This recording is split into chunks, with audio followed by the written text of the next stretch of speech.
আগামী 12ই ফেব্রুয়ারি ত্রয়োদশ জাতীয় সংসদ নির্বাচনের লালমনিরহাট এক আসনের লেবার পার্টির মনোনীত প্রার্থী হিসেবে মনোনয়নপত্র জমা দিলেন শুভ আহমেদ।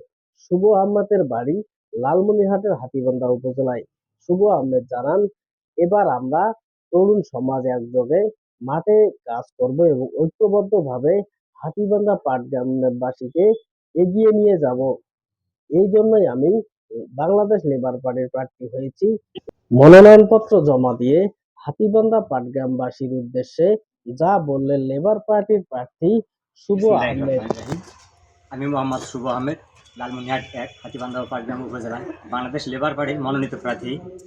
আমি হাতীবান্ধা ও পাটগ্রাম উপজেলার বাসীর পক্ষ থেকে এবং আমার লেবার পার্টির পক্ষ থেকে আজকে আমি মনোনয়নপত্র দাখিল করলাম। ইনশাআল্লাহ আমরা ইয়াং জেনারেশন, আমরা জানি এখন পরিবর্তন চায়, এলাকার সবাই ইয়াং জেনারেশন নেতৃত্ব চায়, সবাই এলাকার পরিবর্তন চায়। সেই ক্ষেত্রে আমরা ইয়াং জেনারেশন বাংলাদেশ লেবার পার্টির পক্ষ থেকে সামনে এগিয়ে আসছি। লালমনিরহাট এবং হাতীবান্ধা পাটগ্রাম উপজেলার সকলের কাছেই আমরা দোয়া চাই এবং আপনারা সবসময় আমাদের পাশে থাকবেন।